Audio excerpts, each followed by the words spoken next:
Good evening. This meeting of the Coventry Town Council will now come to order at 6:03 p.m. Roll call of the council. Ms. Ludwig? Here. Mrs. Lima? Here. Mrs. Shockley? Here. Mr. LeBlanc? Here. Mrs. Dixon here. Please stand for the Pledge of Allegiance. Mrs. Lima will lead us in the pledge and describe the emergency evacuation plan. I pledge allegiance to the flag of the United States of America and to the republic for which it stands, one nation, under God, indivisible, with liberty and justice for all. Thank you. Members of the public exit either these doors or out that door to the right and to the left. Agenda item number C, President Dixon updates. A reminder, the town of Coventry has an Earth Day activity on April 23rd, 2022. If you are interested as an individual or as a part of a group, please contact Michelle in the Department of Public Works office to sign up and get your materials. She supplies a yellow vest, gloves, plastic bags, and please enjoy a welcome coffee at DPW before beginning your activity. And next, the town council is accepting applications for moderator for the town financial meeting, which is May 24th. Interviews will be conducted May 2nd and May 9th, as soon as we have candidates. Agenda item D, the town council school committee joint meeting. We extend a warm welcome to members of the public, members of the school committee, our town manager, Ben Marchand, our finance director, Ms. Lisa Mills, our superintendent of schools, Craig Levis, chairperson of the school committee, Kathy Patno, and school committee members, Harold Sands, Coventry Public Schools finance director, and Chris DeVerna, deputy finance director. We also expect John Anderson, legal counsel for the school committee, and we have with us this evening Nick Gorham, legal counsel for the town council. Chairperson Patno, would you please open your meeting? Thank you, Madam President. I'd like to call the meeting to order for the Coventry School Committee at 6:05. Sorry. 6:05. Can we have a roll call? Want to do a roll call? Sure. For me? Ms. Catherine Patno. Here. Mr. Dave Florio. Yeah. Mrs. Donna Clooney. Yeah. Mr. James Pearson. Here. Thank you. We're good. The town council has called this meeting as both the municipal leaders and the school leaders have questions they would like to be addressed before the public hearing on April 25th and the town council vote on May 2nd, 2022. The town financial meeting is May 24th, 2022, and the referendum for the voters is May 26th, 2022. No member should ask a question before recognized by its respective chair, either Chairperson Patno or by me. This meeting is scheduled for 1 hour, so please do not repeat questions and please be succinct with your questions. If a question is raised about the legality of the manager's proposed plan to fund MMR, then I will call on Mr. Gorham to give his legal opinion. I'll open this session by asking both the town manager and the superintendent of schools to make a brief opening statement. Mr. Marchand, what is the tax increase that you're requesting for the municipal budget? And please explain for what this increase will be used. And as a result of this increase, what may members of the public expect in improved services if the increase is approved? Thank you, Madam President. In the budget that I have presented to the town council and the community, I'm proposing a 2.75% increase to the tax levy. And in this budget, we are largely emphasizing the investment in capital improvements, which has not been done in prior years for many years. We're investing $1.3 million in capital for schools maintenance requirements and investments, and almost $900,000 in town capital investments for streets and other things throughout the town and the various departments. The budget is largely a maintenance budget when it comes to operations. The increases by comparison are minor, but I do feel that this is a responsible budget that can help maintain the level of service and meet the needs and expectations of the taxpayers. Thank you. Superintendent Levis, please make a short opening statement. What is the tax increase that you are requesting for this CPS budget, and explain for what this increase will be used? And as a result of this increase, what may members of the public expect in improved services if the increase is approved? So I think we've presented our budget to the council. Currently, the approved budget from the school committee is sorry about that. That we have presented our budget to the town council and the town manager, town finance director for 3.76% increase. Outside of the operating budget, we had also requested the maintenance requirement be met by the town of over $1.2 million. Our goal this year has been to maintain the level of services. We're often asked what our story is, but I also see that at many council meetings, you're celebrating our story, that we've continued not use the pandemic as an excuse.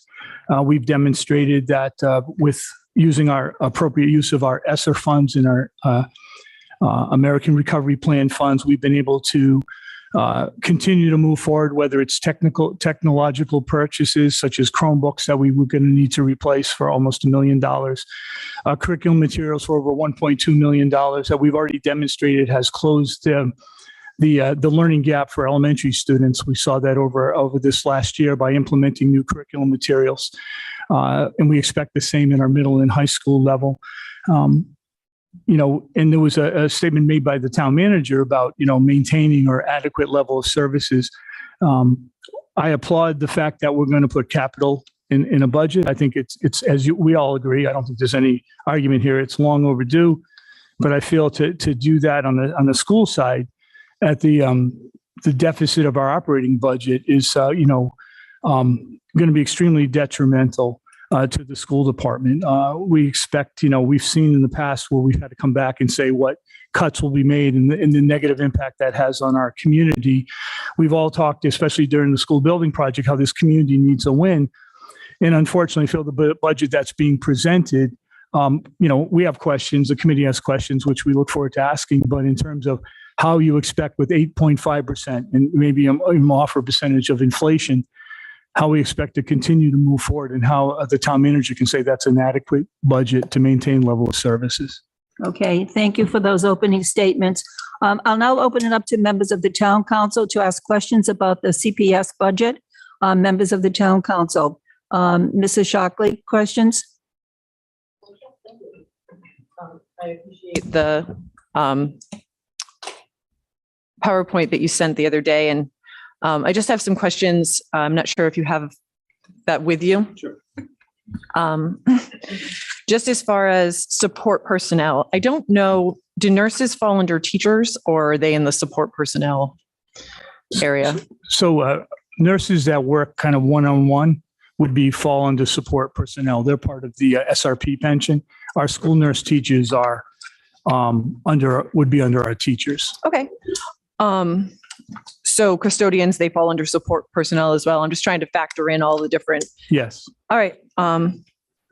And as far as the increase made due to COVID, just to make sure I understand, it's 28.5, right? It wasn't 27 in 1 year and 28.5 in the next year. It's a total of 28.5. Trying to figure it out from your additional employees. A lot of them seem to cross over. I wasn't sure. Mhm. Well, so we, they're the nursing substitutes we put those on in FY 21. The floating nurses, we continued. You'll see if they're continued below. We didn't add 2 additional floating nurses. Okay, that's perfect. Okay. I think I understand that. So it's what we continued. So they're some of the same positions. And the teachers of 6.5, we had a reconfiguration of the middle school schedule that we presented that the middle school worked on for a couple of years. It was to give more time, to direct service time to students. And so when you look at the 6.5, most of that was on addressing the middle school needs in terms of reconfiguring the schedule. And how many, so of these COVID personnel that you had on for 2022. I'm assuming the teachers are FTEs. But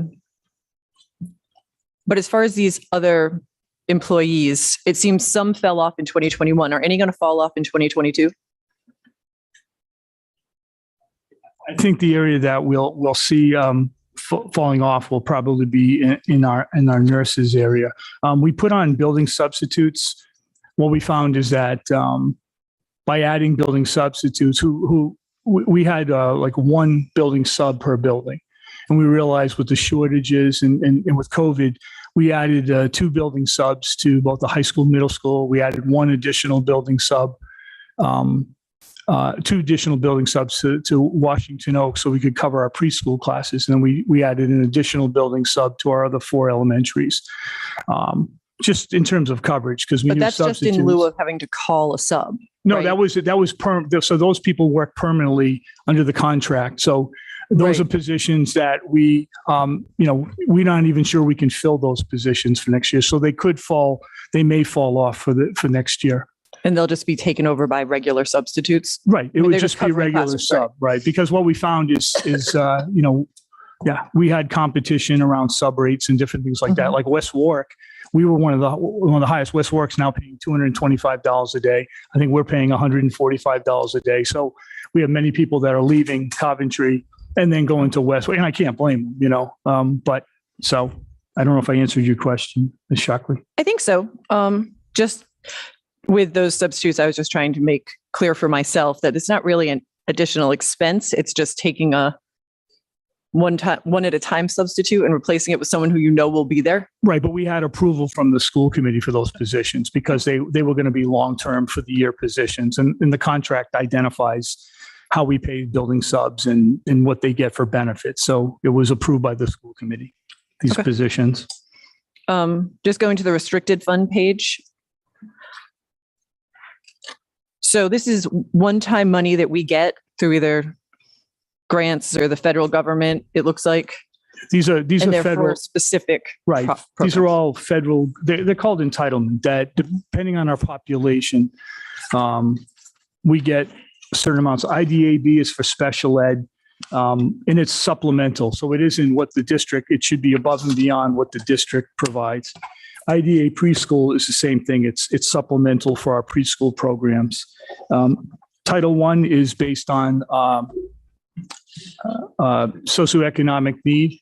We have 3 schools that are Title I, Black Rock, Tioga, and Hopkins Hill. And so it's supposed to help us level the playing field because of the additional needs of students that come from socioeconomically challenged backgrounds. Title II and Title IV, they've changed the names, but one is around, so one used to be called like class size reduction, Title II, but it's really around providing, professional development and support to educators. I'm I sorry. apologize. It's just, I know we only have an hour. Okay, and- all right.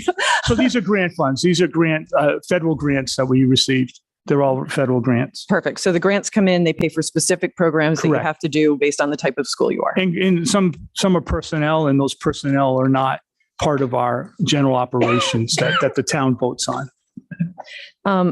And I'm also looking now at the enrollment numbers. So, I can see that from 2022, and I'm just looking at the enrolled without homeschool because I'm just not counting homeschoolers.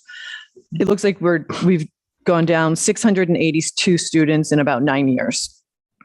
Can I ask, and I don't know how easy this is to figure out, about how many homerooms you have? Like, I know it's hard to take each and every classroom because different kids take different classes. But in an elementary school, I'm assuming that you have about 18, like 3 per grade. It depends on enrollment. Yeah, it depends on enrollment. Because just in, I don't know, doing some rough math, it seems that you have probably about 200 classes of students. Like if every student stayed in their own class all day and you just had to do it by 24 kids or whatever, you'd have about 200 classrooms. It's different. It's different at different levels, right? Well, So we have, only because looking at 682 kids, it seems like a lot. But if you lose 2 or 3 kids a classroom, right. it doesn't Well, save you anything. It's over 7 buildings and it's over 13 plus, 12 plus grades, right? We have pre-K and it goes into our transition program. So if it was just in one school, it would be a lot easier to justify. But I mean, I think that's some of the arguments that we have at times. Plus, our homeschool has increased. We always have had a large amount of homeschool. There's a lot of faith-based organizations and there's 2 homeschool organizations based out of Coventry. But we don't need teachers for them. No, but but there's students that would be part of our system that we would receive funding for. We don't receive But we funding don't. for them. Yeah. And then just apologize, everyone. This is the last page.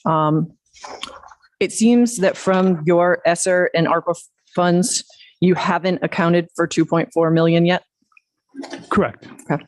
Correct. All set, Mrs. Shockley? Yes. Mr. LeBlanc? Thank you for joining us tonight. Really appreciate the opportunity to ask. I have one specific question. One of the points of information that I was looking for was number of students enrollment and then also full-time equivalents.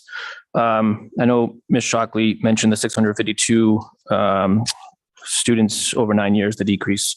But when I look at 2019 to 2022, it was a loss of students of 250.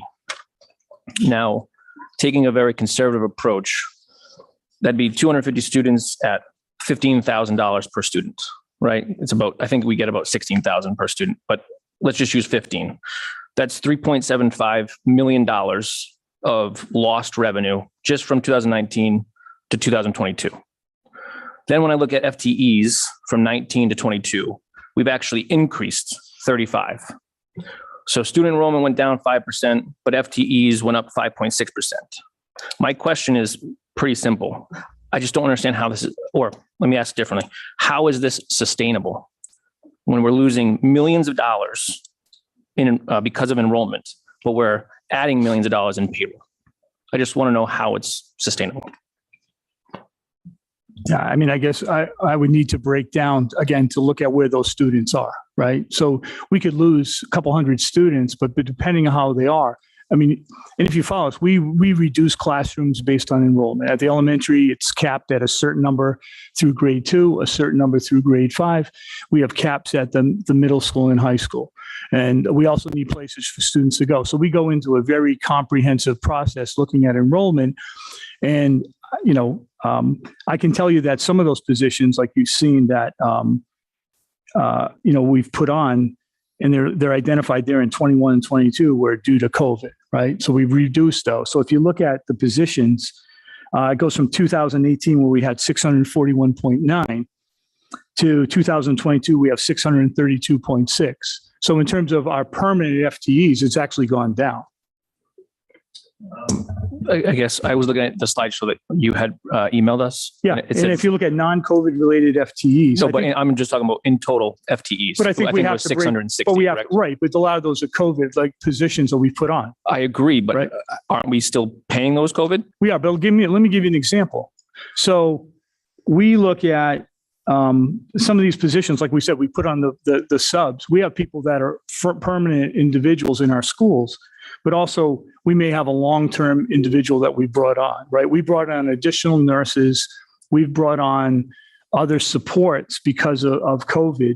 And I think when we back those out, that's a more true representation, you know, and I think that's why we try to clarify like the COVID personnel that we've brought on, that if we decide to, if we need to continue those, we're going to have to try to find outside funds that we said before to fund those. So I think the true representation is to look at our non-COVID related FTEs. And then you see there was a decrease of from 641.9 in 2018 to 632.6 in 2022. And we have put on positions. We have put on positions for different programs.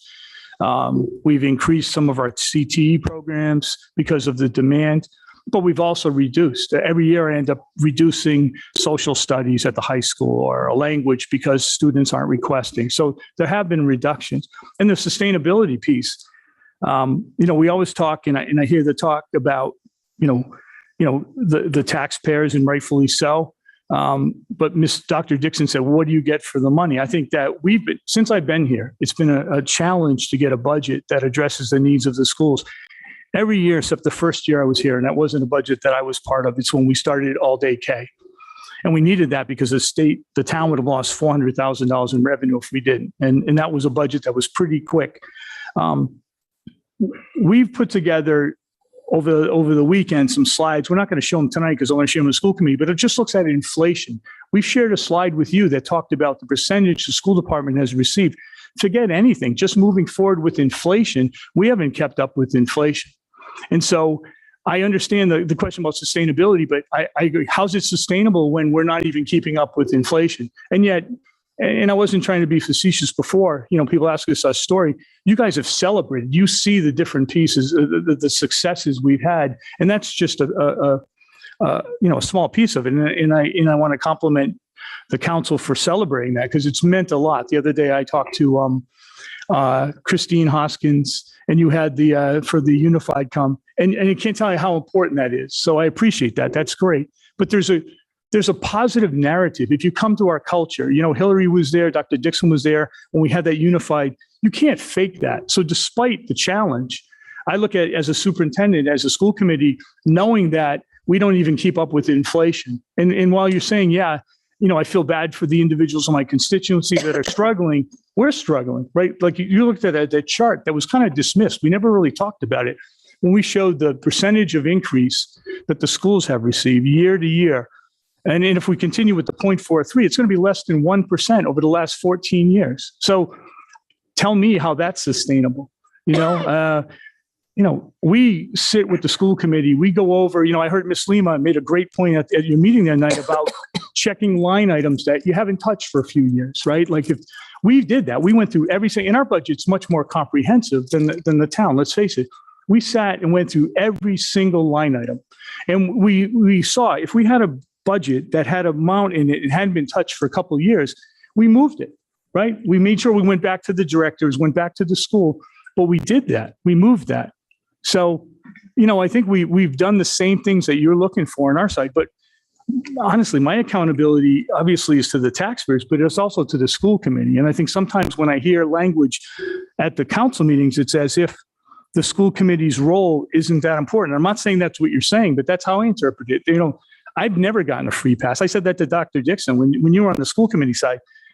I always expect questions. I always got a lot of questions asked. And that to me is accountability and transparency. So I just want to put it back on you. How do you expect us to be sustainable when over the last several years, the last couple of years, we got at 3%, but prior to that, we were level funded. And then you saw that in that chart, the limited amount of increase we have, and said we still have never used it as an excuse not to thrive and continue to move forward. So I know that's a long-winded answer, but I think it goes both ways, right?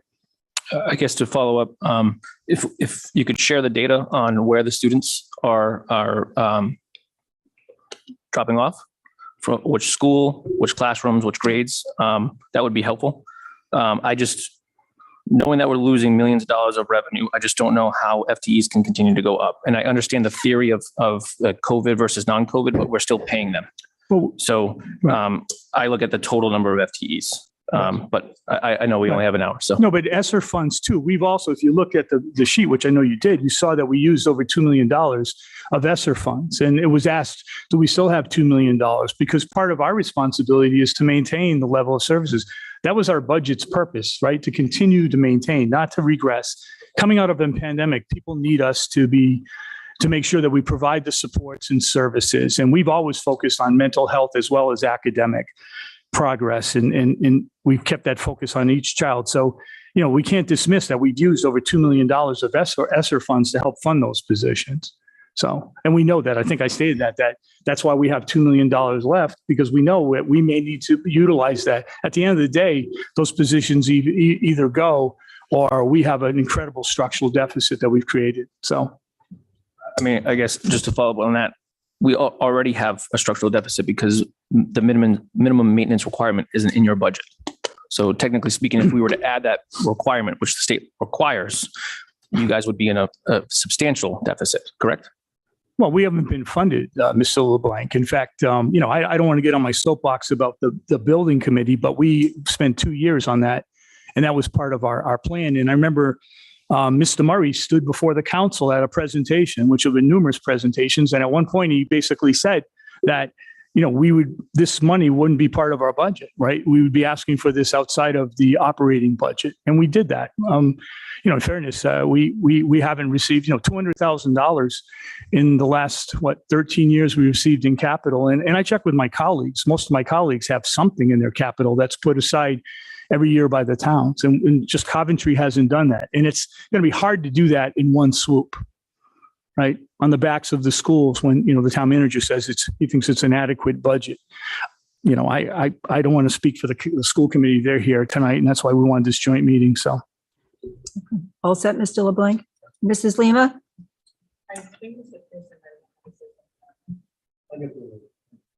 Okay, Mrs. Lima?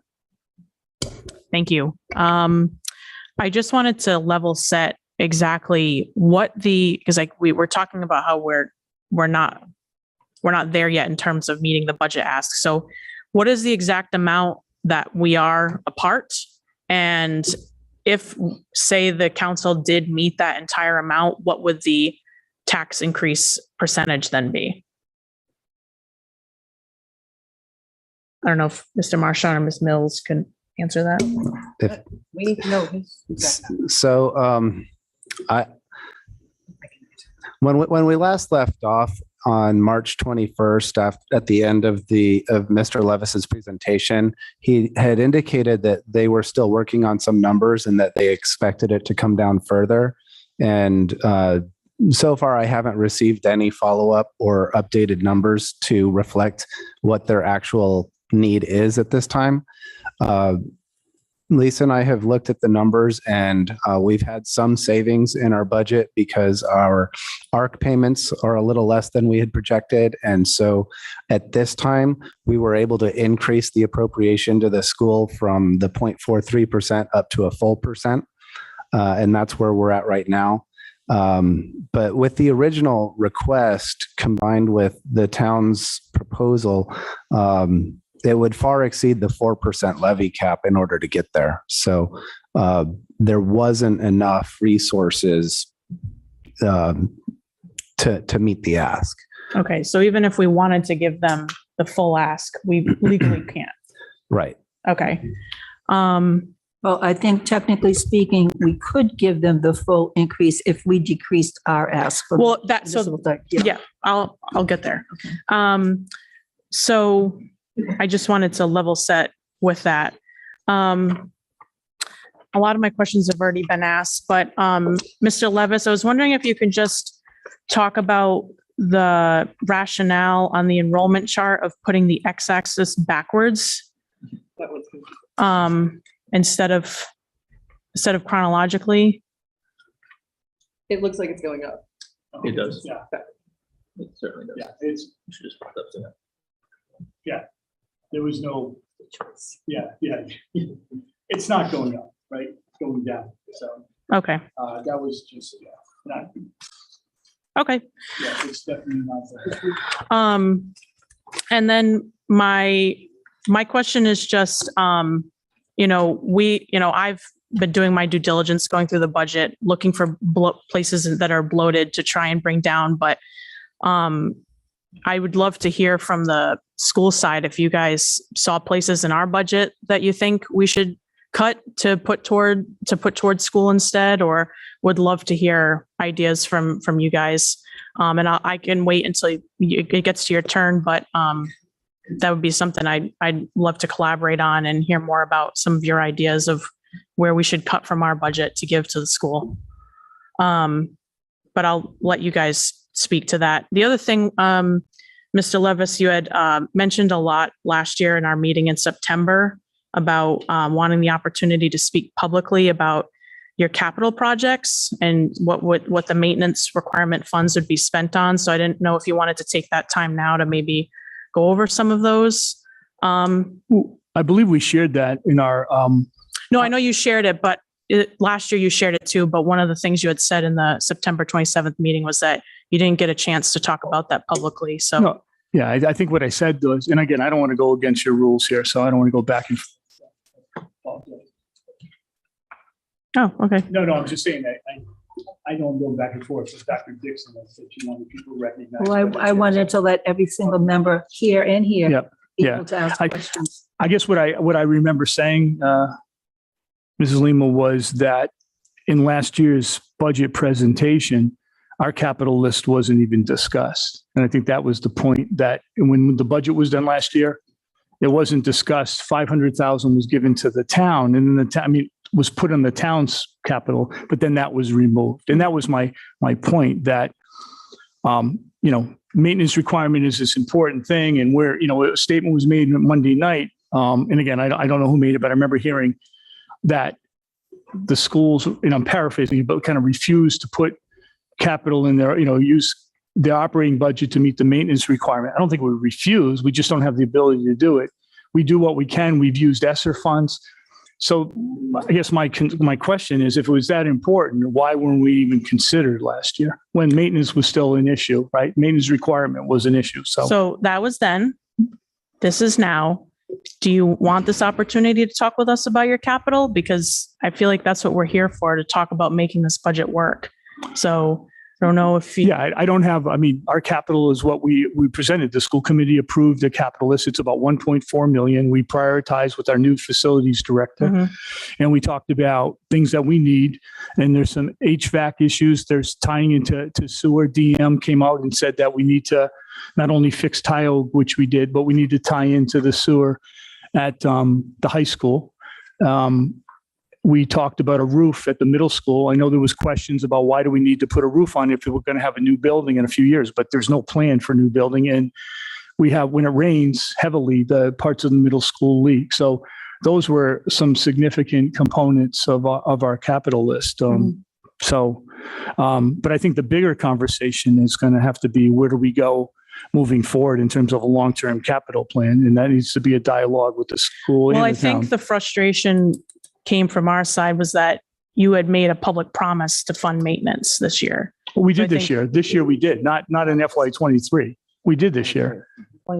Yeah. Was that from the scooped funds though? The scooped housing aid? No, that was last year, scooped housing aid. So for the FY23 budget, FY22 budget, the one we're currently in, we said we would meet this year. And I've said that publicly. Ms. Patno had given me a directive to make sure we meet it. And if we need to use ESSER funds, which we are. We submitted our last documentation to Department of Ed, School Building Authority for approval to Mario Carena. So, so we will meet it this year. It's FY23.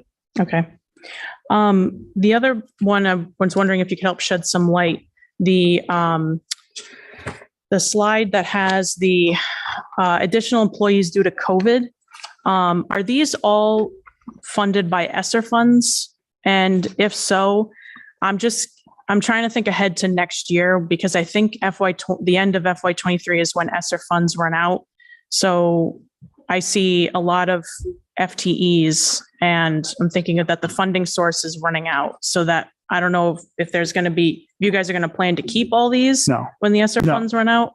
No, that's a conversation that we have to, part of it, Mr. Marchand had mentioned that, we have said that we still looking to reduce our budget. And we had a conversation the other night. We had a school committee meeting, and based on the presentation that was given on Monday night with the town council, knowing that we can't function on 0.43%, we took no action. We've submitted a budget for 3.76, but we wanted to see where this conversation went.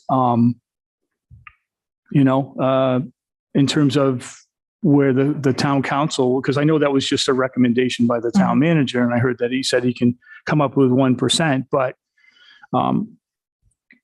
that's where we're at right now. We wanted to see where this conversation goes. We still have places that will be cutting. I can't tell you where to cut in your budget, but we know we have places to look at. And we also know that we have that $2 million that we could utilize to maintain levels of services. But again, if we do that, you're right, one more year, then those positions, we can't fund them. And then what? So we'll have a huge cliff. But as superintendent, my responsibility is to maintain level of services. And we've already seen where, you know, when we've had massive cuts or layoffs, things like that, knowing that we have to, we need to function with X number of teachers. Yeah. It doesn't help this community. It's not like the community rallies, you know, I mean, I'm still, you know, we're hoping that we can work, you know, I can only speak for myself, work with you, you know, the town administration and the school, the town council, so that we can support a budget together. But I, you know, I did say publicly, I couldn't support this. And I don't even know what that means, but I can tell you, I'm not going to be out there telling people to vote on it the way it stands. Mm-hmm. And, you know, I could get a directive from the school committee to say otherwise, but that's my position right now. Yeah. So knowing that even if we gave the full ask and we kept the town's budget the same, we legally can't go over 4%. I mean, I think everyone on the school committee has my phone number, my email. I'd love to take my binder and sit with you guys, and you guys can help find some spots in our budget where you think it should be cut. I mean, I'd love to have it be more collaborative and talk about ways where you guys think, you know, that we can find this money. I'd love to work with you on that. Yeah. I just think that when a public statement's made about 0.43% operating, this is just my opinion, and that it's inadequate, I just want to know how that decision is made. No, I'm sorry. I just asked a question. So yeah, that's an open invitation to anybody on that side of the table. So I want to figure this out. You know, I've been involved, you know, Ann and I went to that event, you know, but, you know, so the invite is out there from me anyway. Thank you, Mrs. Lima. Ms. Ludwig? Thank you.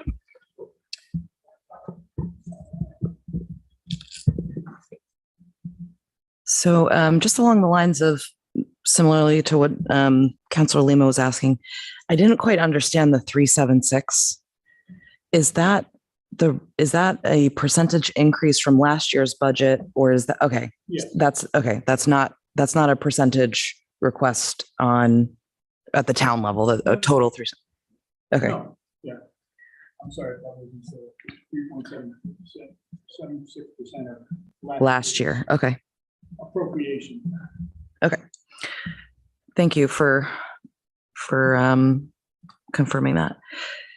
Just a small question about when you were going over some of the restricted funds, like for the preschool programs. What Bright Star rating do we have? Is it different at different schools?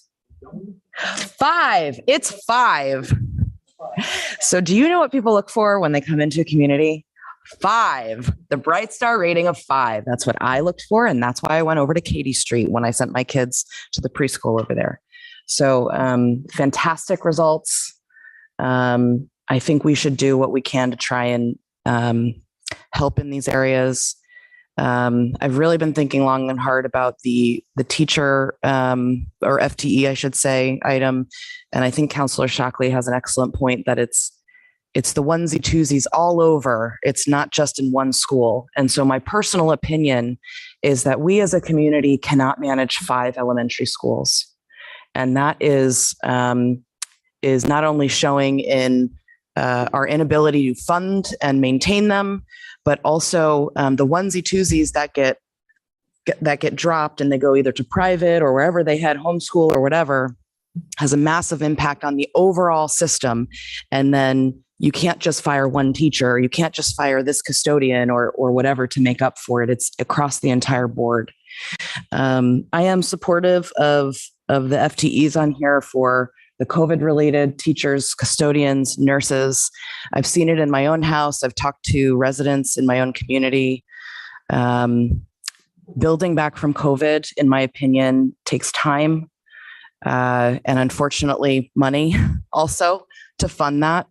I do have a daughter with an IEP. I can see firsthand the impact of these services on the children in our community. And many of the residents in my community also have their children in these types of services. I don't know exactly what the answer is, but I am hoping that we can figure out how to bump the number. I don't know where we came from 275. I don't know if that's the magic number. I know some people have talked about the 275 number. I am not married to 275. I don't know what 275 means. I do think that if we can explain exactly where the funds are going, we could probably get public support for something higher. I'm willing to put my own name on the line. I'm willing to go door to door if we think that that's what it takes. I would also ask for a commitment from all the people around these tables, because I did see, in my personal opinion, a handful of us who,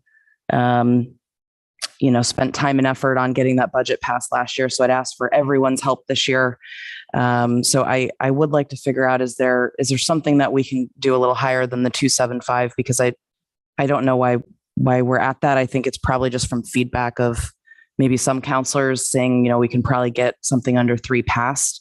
Well, in my district, I'm willing to go out and knock on those doors and see, if we can get something higher than that. So I think we just need to figure out what that number in the middle is. I don't think going out for a full 4%, frankly, is going to pass. So I don't have a magic 8 ball here on what's going to happen.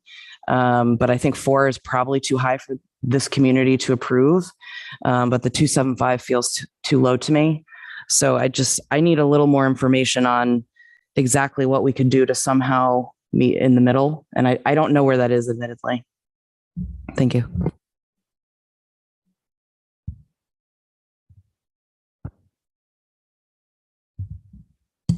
I do have questions, but I know that we're running late, so I'd like to turn it over to Mrs. Patno to call on members of her school committee to ask questions. And I may ask if we could extend the meeting a little bit so that everyone has a fair chance to ask questions. So Thank you, Madam President. I'd like to start with Mr. Pearson. You have the floor. Thank you.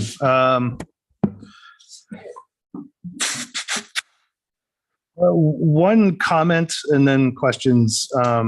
It was said a couple of times, Mr. Blank, you brought up the fact that we're losing $15,000 in revenue per student lost. And I think that's a little dangerous to say it in that way, because we don't receive $15,000 in revenue per student. That's something about our average expenditure per student. When we lose a student and you talk about losing state aid, that has part of the funding formula, and that's a certain percentage of our revenue. And you talk about since 2019, you also have to keep in mind that the state aid has been frozen due to COVID. So when you say we're losing millions of dollars, it's a bit of an exaggeration, potentially false. Probably would make sense to get a better handle on what that number is. But I think just go out and saying we're losing millions of dollars because we had an increase in homeschool students is not quite accurate. But so we have the data in front of us, maybe we should just say we need to understand that number. I have two questions, and they'll probably take a lengthy response to get to both of them. The way the budget, I'd like some clarification on the capital that's been set aside. It looks, the information that was provided to us, it looks a little odd. I just want to clarify, the capital is a separate capital improvement budget. It's not being put under our operational budget. It's being held as a separate capital improvement fund. Is that correct or no? Yes, that's correct. It would not be part of the appropriation, and therefore it would not be part of the maintenance of effort, and it would not add to the burden for minimum maintenance requirements. Okay. Thank you. That clarifies the information that was given to me. I understand that a little better. So I watched the meeting, the budget presentation last Monday, and there's 2 quotes, one quote from tonight and one quote from that meeting that I'll bring up. And I'll have to paraphrase the quote from that meeting because I don't have the video in front of me. The quote from tonight, the town manager expressed that the budget is designed to ensure we're maintaining our level of service. And I can guarantee you a now 1% increase in our operational budget based just looking at salary obligations alone, the increases in the contract. I can guarantee we will not be maintaining our level of services. I don't know what it means to not maintain level of services, but I can guarantee that there will be some difficult decisions down the road if that's the case. The second quote from Monday's meeting that I found very interesting is the allocation given to the school was based on the fact that it was felt. And that's the word that was used, feelings. It was felt that the school can operate under the allocation that was being recommended. I live in a world where feelings, lead to the unemployment line, and we really encourage data-driven decisions where you can back up the things you're saying and put your money where your mouth is. I can throw all the stupid cliches out that I can think of. I really want to understand the data-driven decisions that were put forward, other than the legal capital requirement, which we all understand.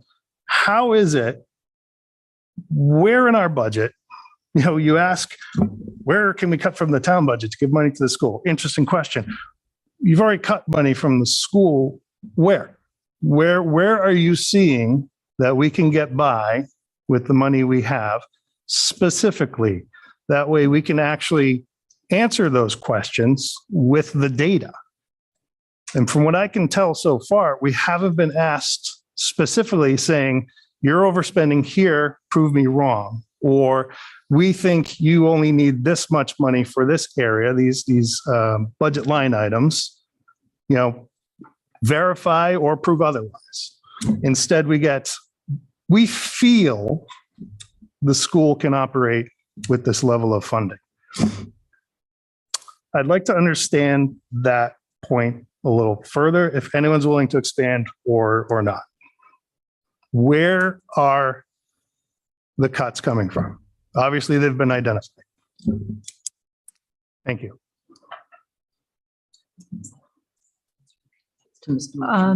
Well, whoever can answer. Or anybody. He would be the most likely. Okay, Mr. Marchand, could you please respond to that, please? Yeah, I think the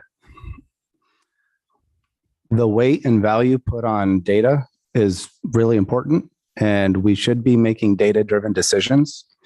And unfortunately, I didn't have the luxury of crawling through the school department's budget line by line, department by department, school by school, program by program, like I did with the municipal side. And I would really like to have that level of detail. And so if that could be provided for me, I'd be happy to work with the school department to evaluate the need and have a better understanding of it. What was presented, to me at least, was a very general wholesale overview of the school without a lot of detail. And I don't have sufficient information to make a better decision. And so my decision wasn't based on what I thought the school actually needed or could live with. It was based on what we have left with a target to keep the levy low enough that we think this budget can actually pass the public vote. Because if it doesn't pass the public vote, we all get level funded and we have less.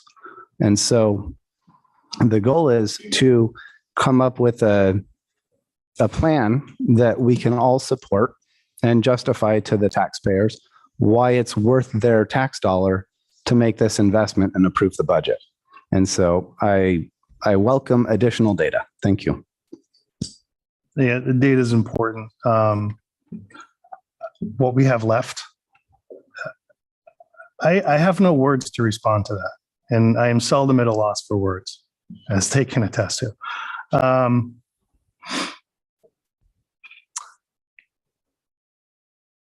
Unfortunately, what I'm hearing is not aligned with what I think you're trying to say. And I will give you the benefit of the doubt. I don't know if you're just not choosing your words carefully or if you really mean what you say. But what I'm hearing is, as far as Coventry goes, the school departments, the school operations are not priority in anyone's mind. They get what we have left. And I will leave it at that. Thank you. I'd like to add to that comment. Okay, I'm so not done. Okay, go ahead. so I think the responsibility is what Ben's trying to say is lies on the school department. You produced a budget that's 6.61% increase. That's not doable for the town. He requested for a redo and that wasn't done. So by law, we have a minimal maintenance requirement. And that's how we got to the remaining appropriation. My personal opinion, the school didn't do their due diligence of presenting a budget to the town council and the town manager at 6.61% and showed it at 3.95% appropriation and left out the maintenance, which is required by law. So I find it very, let's say, not super true that you're going to blame it on the town manager or myself or this administration when the school and the school department presented to us 6.61% increase and you thought that that was acceptable. That's not acceptable. And we had to work with something. He requested more information to come back. We waited 2 weeks and we received nothing. Thank you, Ms. Mills. I don't want to go into accusations at this point in time. We're here to answer questions. And so I'd like to go back to the members of the school committee. Ms. Patino, could you call in members of your school committee and see what other questions that they have, please? Absolutely. Mr. Pearson, are you finished? Certainly handed my hat. No, I'm all set. Thank you. Thank you, Mr. Pearson. Mrs. Colonian. Okay, my first question is, when do we present a budget that we think is going to pass and not what we need? That's my first question.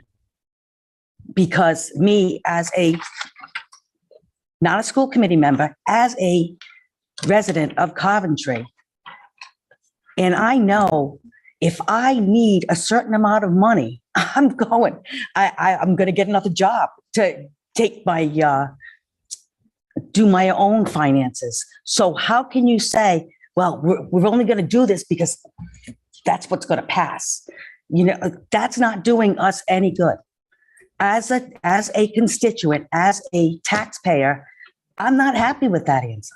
I don't like that. If you can't present a budget that we actually need, then don't present it. But present the budget that we need and not what you think is going to pass, number one. Number two is, you know, I kind of lost my train of thought now. I'm really upset about that. I'm upset over the fact that we have wonderful schools here. You talk about, we got 4 elementary schools, so we're going to cut, say we go 5 elementary schools, so we're going to go down to 4. Well, do you know how many kids that puts in each classroom? Would you want to be in charge of 40 kids? We need a plan. Yeah. And that's just it. You say, go through our budget. I never got a copy of the town budget. All I saw is what Mr. Marchand put up there. We did not get copies of your budget, but you got copies of ours. So I'm more than willing to go through and find places to cut. Then let's take you up on that. Okay. Go ahead, Ms. Patino. That's it.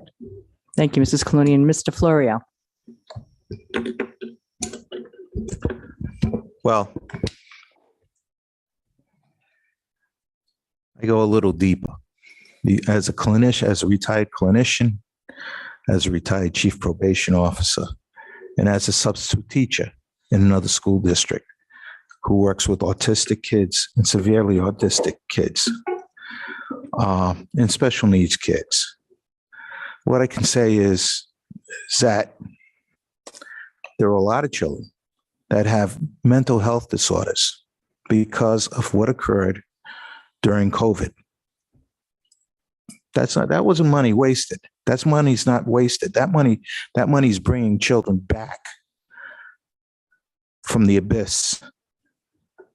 You had a lot of children who were learning when they were in bed, or not necessarily in this district, but in other districts. And when Mr. Levis indicates that he needs that money, I commend you, Ms. Ludwig, for your statement about helping.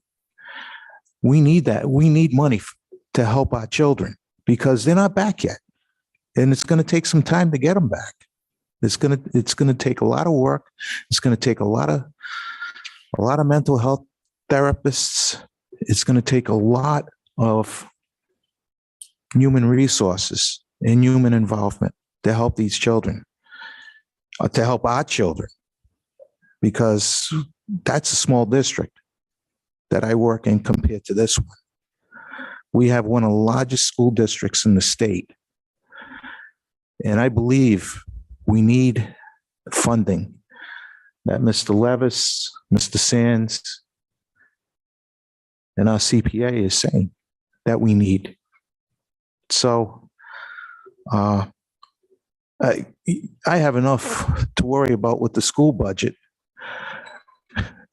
and without worrying about the town budget as well, because, and the other thing is, it's ridiculous, 0.43% increase with the issues we have with our schools, with everything we have to deal with.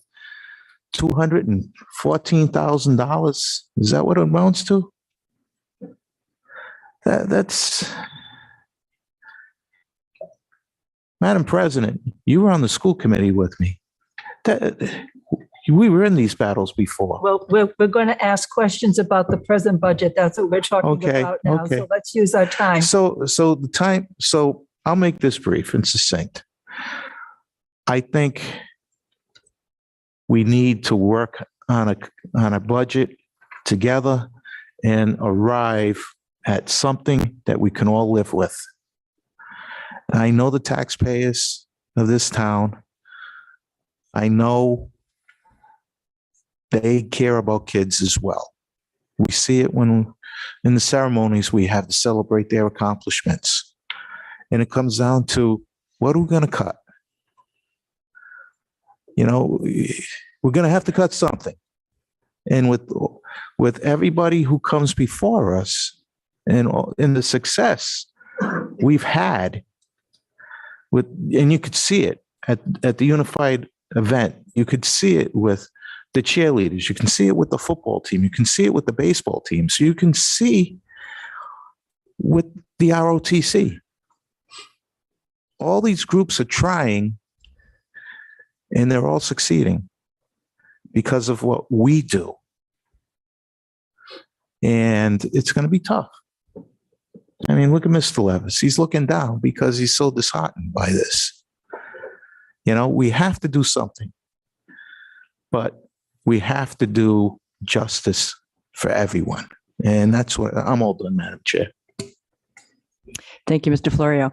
I have a couple of questions, comments. The first comment I have is every time I hear a town council person and/or the town manager and/or the budget director say, schools, you asked for 6-point-something%. How could you possibly ask for that when the cap is 4%? So I take issue with that statement because it indicates to the public that somehow we're like unrealistic. So the first question I have is to Mr. Marchand. If the maintenance requirement is not met, do we all go to jail? It's a law, and you keep repeating, this is a law. We have to fund the maintenance requirement for the schools. So it's a law. So if the school or the town doesn't fund it, what happens to us? Mr. Gorham, I'm going to ask you for the legal opinion on that. What happens to us? Are we all in jail? What's happening? We jailed. Everyone can rest easy. You don't Thank go you. to jail. Thank you. Okay, but what's the alternative if it's not jail? I think all of these laws are written with the idea in mind that people to get together and solve the problems. There is no specific remedy in the law. I was talking with this about John today. There is no specific remedy on how exactly you go about having the winning hand on the set aside for minimum maintenance. It's all about sitting down and trying to figure it out together, which, there are some intonations like that tonight, which is good. But I mean, the alternative of trying to litigate these things never works. Oh, I'm not, So, oh, sorry. but really, you're not going to jail. I don't recommend litigating. I understand what you're saying about submitting a budget that's much higher than the cap, because those are your needs, like Donna said. That's your ideal thing. But now, I do think there's an awful lot of credibility in the people who say that you've got to bear in mind the FTM, because the appropriating authority here is the biggest body politic in the state for appropriating money to schools. It's the largest financial town meeting in the state, and it can go either way. And I watched as solicitor when it went down, down, down, down, down for 2 years. So I think, and you have to understand, that's what the town manager came here under. We hadn't passed a budget in a long, long time. So that's all I will say about this, is that just got to get together and figure out what really can go to the voters and what is likely to pass. And that's probably going to require sacrifice. But I know most of the people here pretty well, and I know everybody's capable of it. So, of getting together a budget that will get the right number of votes to put as best as we can, into the schools. Thank you, Mr. I think my question originally was not so much what the public would pass. I understand that mentality. I'm not married to the 2.73 any more than Councilwoman Ludwig is married to it. What I am married to is the fact that we need a percentage in our operating. And I understand the thought to take, whatever 3% or whatever, and minus the capital requirement, put it in a separate account.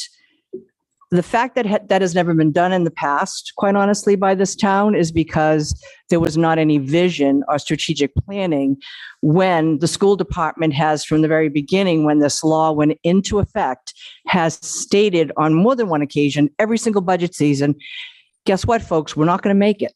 We're not going to make it. We have maybe half of it in our trades salaries already built into our operating. But to try to, when we're not getting a lot of money in the first place, try to carve out money from our operating every single year to put into some kind of capital that we're going to spend was unreal. That's an unrealistic ask, and has always been an unrealistic ask of the town council or the town manager. And to try to do it in 1 year is even more shocking. It's absolutely, when I heard the recommended budget, I was shocked, because yes, we put it on our budget to say, hey, look at guys, this is what we have to come up with somehow. And if we don't, yes, we're not going to jail. I said that facetiously, but the housing aid coming back to the town will not go to the town, into their operating. And so that is the real crux of the problem here. And we all know it. And so now they're putting our feet to the fire to say, you should be able to find that in your operating. Well, obviously we can't. And to be given an increase of 0.43% is absolutely unfathomable. It's beyond my imagination. It's like level funding us. And we all know over the past years, when we have been level funded in the past, that is why we end up in the predicament we're in right now, where never mind finding 1.3 million out of our operating for maintenance requirement, never mind our salary requirements, they're saying inflation is going up to 10% this year. So good luck with all of us trying to make our budgets. Even if we pass the 1.7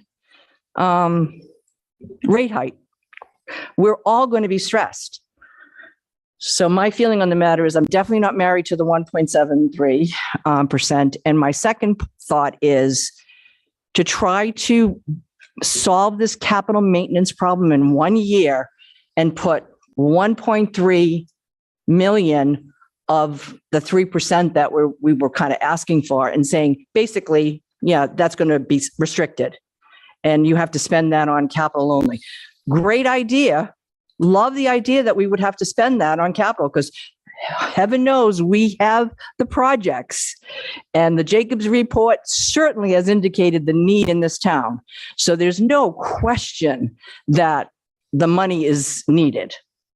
But to take it out of our operations, I just don't get that. And so my final question is on the town side. I know you were able to sort of glean 900,000 plus for capital and a restricted fund for the town side. But I also noticed, and I'm not here to cut your side of your budget. I don't want to sit down with you, quite honestly, and say, what do you need that for? Cut that, cut that, cut that. That's not my role as a school committee member. And quite honestly, it's not your role as town council people to come and look at our line by line and say, well, this line right here, what's that? You can if you want to, but we will have an answer. If you want to meet, and I think you have met with Mr. Sands and Mr. DeVerna, they are here. They always were open. They always said, come on over. That's not my expertise to try to explain, to back up my budget, nor is it the town council's expertise to back up your budget either. There are broad things like, well, how come you're adding positions? Now, granted, I'm not going to say, hey, do you really need a deputy or assistant town manager? Do you really need one? I don't really know. I know that's what the performance audit said.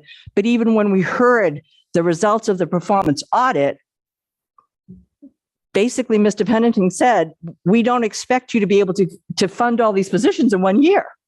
And yet that's what you turned around and did on the town side. Now, granted, were we told on the performance audit to cut a bunch of positions because we're so over, we have so many people? Absolutely not. And in fact, quite honestly, I don't really think the performance audit did a really deep dive into the schools, but we certainly weren't told, by the way, yes, you have the perfect number of administrators and you have the perfect number of teachers. What they basically said is you seem to be doing a good job with your money. So I'm not sure how good or bad that performance audit is, but certainly seeing on your side, you're adding this many more positions makes me wonder, because I even heard on that performance audit that probably you wouldn't find the money to add all those positions in this 1 year. So that's the job for you guys to think about. And if you want to say that that's fine, that's your business. But you're not going to be able to go to school side. You could sit as long as you want. I've been involved with this for 20 years. I started saying, oh, well, there must be something we can cut. Of course, we probably have too many teachers or whatever. When you do the deep dive and find out, we're not. And over the years, because of inflation and not even keeping up with inflation, I have been on this committee almost 20 years. And we have cut and cut and cut over the years. So, when you get to the bottom, the bare bones, what else are you going to cut? The only reason we made maintenance requirement the last 2 fiscal years is because of this present fiscal year and last fiscal year is because we had money from the federal government. It was not because of the money that came in from the town side or from local appropriations. So again, how we are expected to think about trying to make this work with 210, 240, even 300,000 of new money to help pay for the needs on the school side, I don't see it happening. And if I don't know what the town council will decide, I don't know what the manager will decide, the budget director, but I do believe both sides have to come together. And I don't really think it's the town council sitting there looking at our budget and cutting lines or asking lines, nor is it our job to look at your budget and cut lines. That's the job of the administration. And from what I've heard, there's been a lack of transparency on both sides, but not so much from the town council or the school committee. It feels like it's an administration problem. And if I were the town manager, and basically at that meeting last Monday, basically stated that he had no information from the school side because I believe there were a couple of people who said, you know, how can you say they have adequate funding? You know, on what grounds? And basically the response was, well, we haven't gotten anything new. We don't really know. I don't know, you know, kind of like it was left up in the air. And I kind of resent that because that's why people are hired to do that work. You know, we're citizens, elected citizens trying to get through this, but that's not our expertise. Okay. Thank you, Mrs. Patino. I believe everyone has had an opportunity to ask questions. Is that correct? Is that correct? Okay, I'm going to suggest this. We have a public hearing next Monday, and there's a vote the week after. So the time is very, very short to make decisions. We know we have to keep the budget under 4%. The school committee has asked for 3.76%. The town, if we were to give the school 3.76%, which they say they need, that means the town would probably get less than 1%. Is that correct, Mr. Marchant, just to keep it under 4%? Yeah, just to give some perspective, Yes. the 2.75% levy increase would yield $2,042,000 Mhm. and change. The 3.76% would equal 1.8 million, 1,880,000. Mhm. So the entire amount of the school ask would be, 80%, 85% of the 2.75% levy increase. And that would wipe out every part of that increase that was set aside for capital on both the school and the town side. And that's where the numbers really clash, right? So we did increase the school appropriation from 200,000 to 500,000 within the 2.75. And a 0.25% increase on the levy increase is worth about 285,000. So going up from 275 to 3 gets you another 285,000. Going up to 3.25 gets you another 500,000, and that would get them up to 2% if we went to 3.25. And from my budget recommendation and presentation, I believe it's my job as the town manager to be as conservative and responsible as possible and give the town council options to go up or down and to have this conversation with the school committee and to understand what the impact is on the taxpayers and the decisions that we have available to us to go up or down in various areas. So I hope that helps kind of put it into some perspective that the 2.75 is already a very challenging limitation to set on ourselves for an increase in taxes to cover the needs. But you do have some wiggle room because obviously if we were to give the schools the entire 1.88 million on top of the 2.75%, we'd be at our 4% cap. So, Okay, thank you. I think they say this is between a rock and a hard place right now. It's very, very challenging. I'm going to ask the school committee to come back with any kind of recommendation they would make for less than 3.76%, because 3.76% gives us no wiggle room whatsoever. So I'm going to ask you, as Mrs. Patino said, you're the best persons to understand what you can do with your budget. Look at your budget, see where you can come back with less than 3.76%. And I'm going to ask our side to look at what you can come back with less than what you have put into your budget. So what's the number that we've put in for an increase for the municipal side? Not the total 2.75, but what's the increase for the municipal side? I don't have that right here, but I think the best option would be to reduce the CIP. I'm not looking No? for solutions right now. Okay. What I'm looking for is what is the percent increase that we're asking for from the municipal side? That's the contingency. I wasn't sure that was. Hold on for a second, please. Sure. Well, while they're Actually- looking for that, I'm going to Actually, I ask don't- each side to look at their own budgets and see what they can do with their budgets And then I'm going I to don't have it ask, here. prior to the public hearing that we have next week, I'm going to ask each side to meet with us in the public session to come up with some kind of recommendation for a revised budget. And that's what we will present at the public hearing. Would that work, Mr. Marchand? Certainly. You know, when we work with budgets like this, the numbers are very flexible and hard to pin down. Looking at the 2.75, the $2 million, 100% of that is capital. I can just take the 1.3 million for the school and the 900 for the town, We're and not that's into 100%. But my point is that that is only showing the tax levy increase. It isn't looking at all of our other revenue sources that we use to make the budget. Depending on how you slice and dice the budget, we can say 100% of all of the taxes collected by the town funds the school, and the town lives off of everything else that it brings in. And that's also a fair way to characterize it. And that means taxpayers don't actually pay for any of the municipal services. Those are all covered by fees and other sorts of revenues. But, you know, it's all a little bit of an artifice and how you want to describe and slice and dice the budget. So to come up with a percentage of what portion of this tax increase is the municipalities versus the schools, we have a fixed amount of resources available, and we're trying to budget to what we think is a reasonable ask.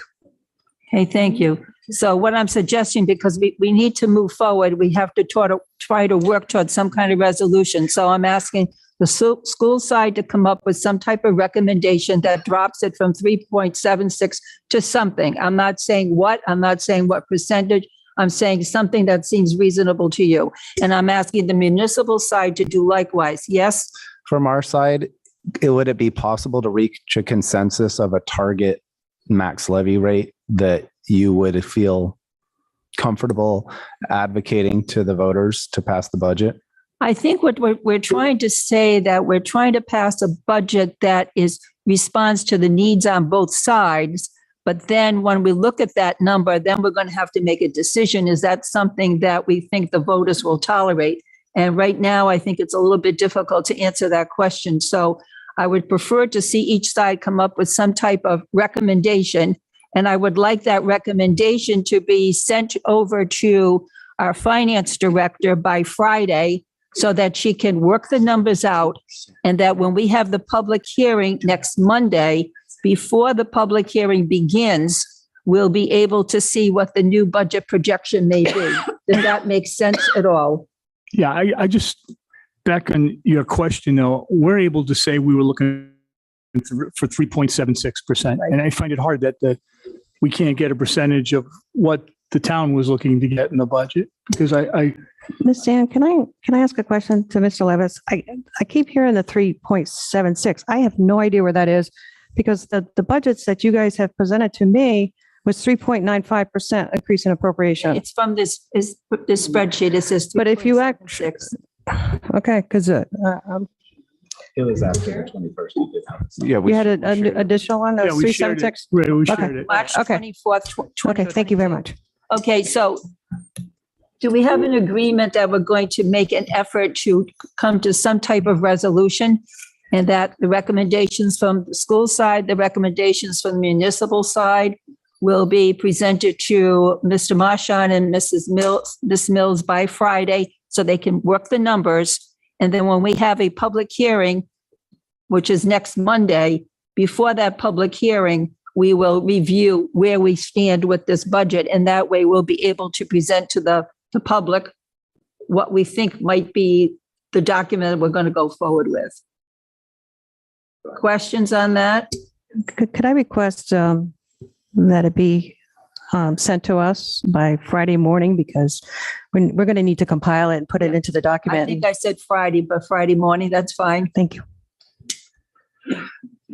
Are you gonna Mr. meet it? Gorham, you have a question? Well, is there going to be another meeting of the group here? No, Okay, just asking. this is a special meeting. We're just trying to get what questions answered, and we're trying to move forward.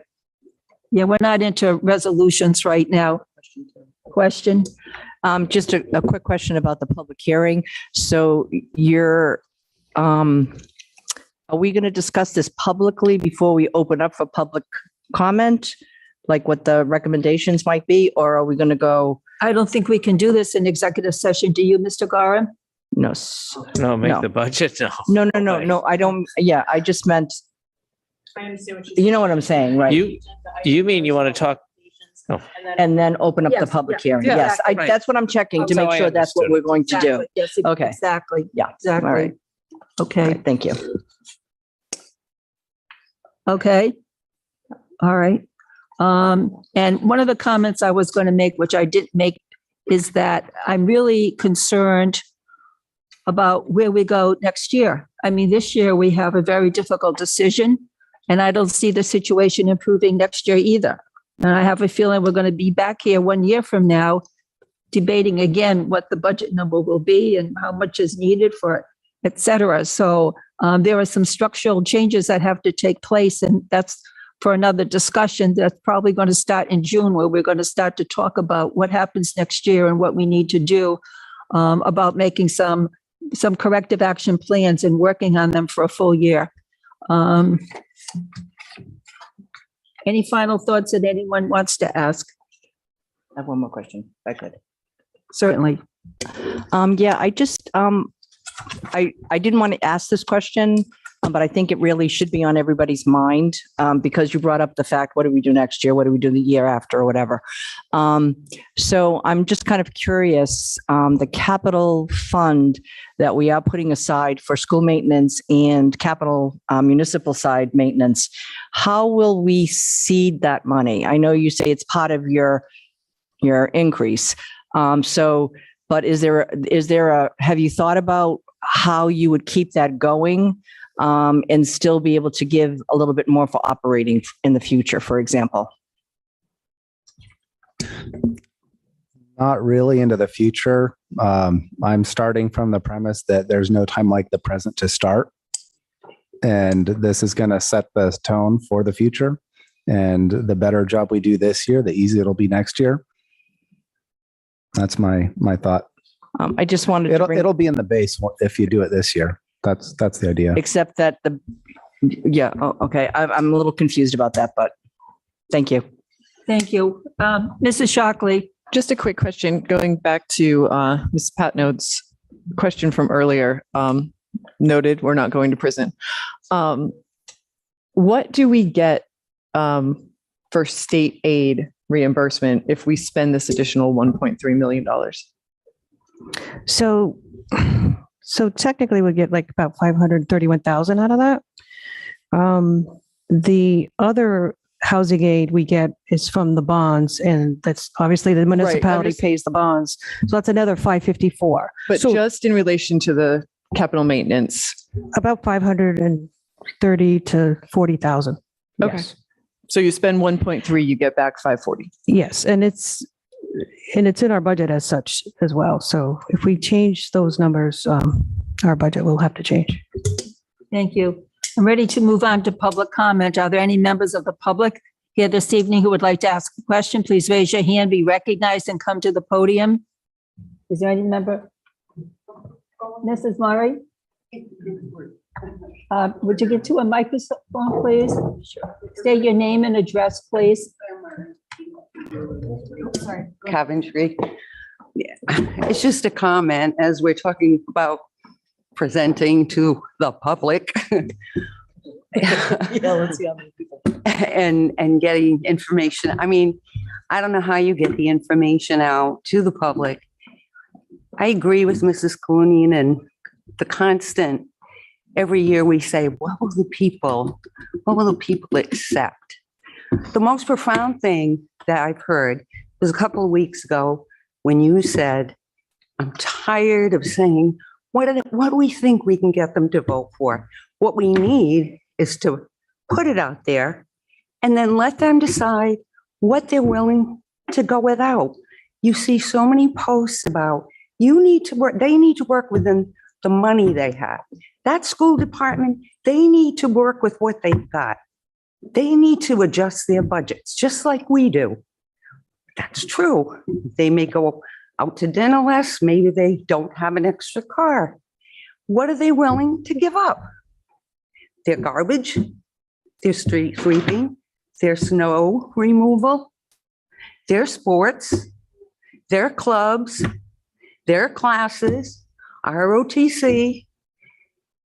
What are you willing to give up? And then have them give it up for a while. We live in a great community, but nobody wants to help fund that community. And look at this empty room. If I'm not here, I listen on Zoom or I watch it later and I look. Let's see, there's 10 people on Zoom tonight. Ooh, 60 people watched it on YouTube. But they're all going to be here to vote because they're going to get bits and pieces and nobody wants to pay taxes. But nobody says what they're willing to do without. They want the road fixed. They want the equipment. They want the best in teachers. They want the stars, which is huge. That 5-star thing, huge. The unified program, huge. But where's the support? The most profound thing to me is put the survey out there. Okay, this is what we have. This is what is going to happen if we don't build a decent budget and put the tax levy out there. What are you willing to do without? That's all. Thank you, Mrs. Murray. Is there any other member of the public who would like to speak? Please come to the microphone. You can come to this microphone. Please state your name and address, please. My name is Anna Josray-Skutu. I'm at 611 Weaver Hill Road. I am running for school committee seat for District 1. And I'm listening to both the town and the school committee. And I understand that budgets are quite complex. There's a lot of moving pieces and intricate pieces that move in and out together.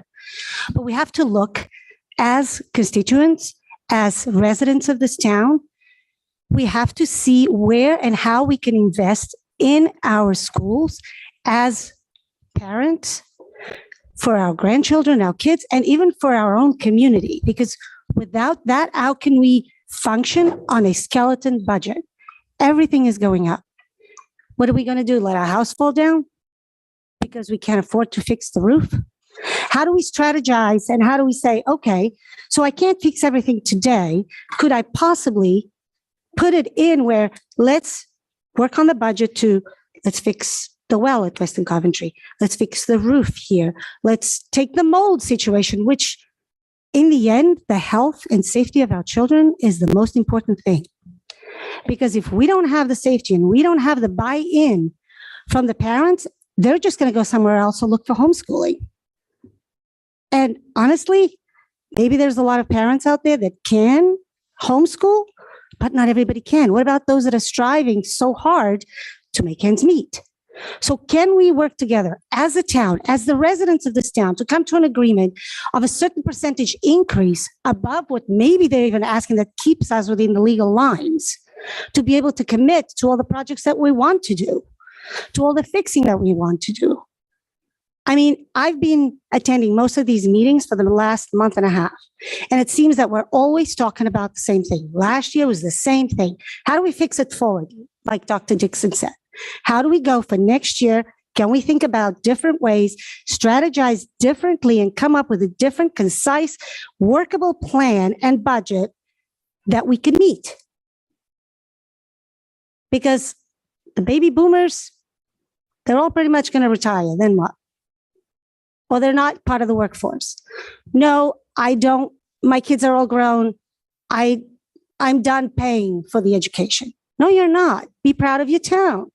You're doing it for the other children that are here. You're bringing more people into the town that could potentially give you more tax revenue, that may be willing to pay more for the schools that we have, the benefits and the sports and the quality of the education in this town.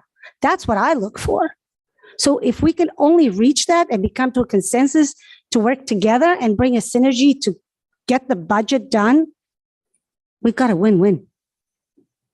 Thank you very much. Thank you very much. Is there any other member of the public who would wish to speak? We have one other member of the public here. Okay. Okay, Mr. Horton, is there anyone on Zoom who would like to speak?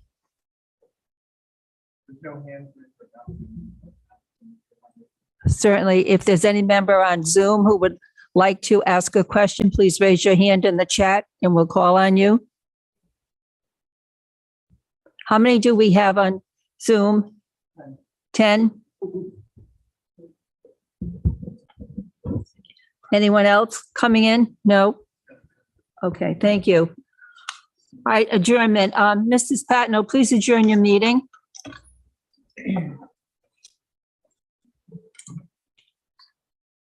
Can I have a motion to adjourn at 7:30? I think at 7:33? Madam Chair, make a motion to adjourn at 7:34.